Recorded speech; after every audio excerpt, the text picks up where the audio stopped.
ইতিহাস ঐতিহ্য নেসরাবাদের শতবর্ষ কাঠের ব্যবসা।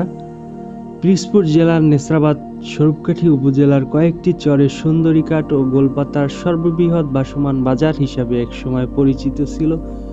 বিক্রয়ের জন্য গোলপাতা ও সুন্দরী কাঠ সন্ধ্যা নদীর তীরবর্তী উপকূলে জেগে ওঠা চরে চলত রমরমা ব্যবসা। কালের বিবর্তনে সুন্দরী কাঠের চাহিদা থাকা সত্ত্বেও এবং গোলপাতা ব্যবহারের স্বল্পতার কারণে থমকে পড়ে বিশাল আকৃতির ভাসমান বাজারের রূপরেখা।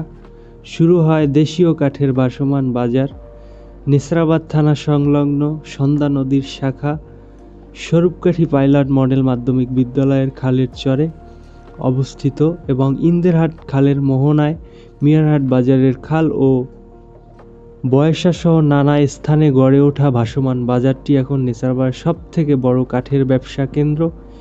এ ব্যবসার মাধ্যমে এখানে ব্যবসায়ী ও শ্রমিক মিলিয়ে প্রায় 10,000 বেশি মানুষ জীবিকা নির্বাহ করে আসছে। এটি দক্ষিণাঞ্চলের তথা বাংলাদেশের সবচেয়ে বড় কাঠের বাজার।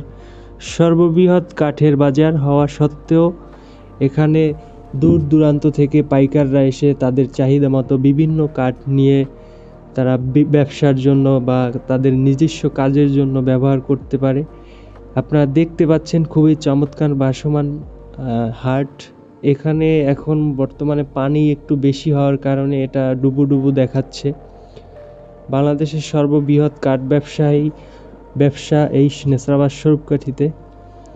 এই ভিডিওটি আপনাদের কেমন লেগেছে উপর থেকে বলবেন, কমেন্টসে বলবেন। আর এইটি দেখতে পাচ্ছেন একটি মডেল মসজিদ, কমপ্লিটের পথে প্রায়। খুব দৃষ্টিনন্দন একটি মসজিদ হতে যাচ্ছে। এই কাঠ ব্যবসায়ীরা নামাজ পড়তে পারবে সবাই একত্রিত হয়ে। এই উপজেলার মানুষ খুবই চমৎকার দেখতে পাচ্ছেন।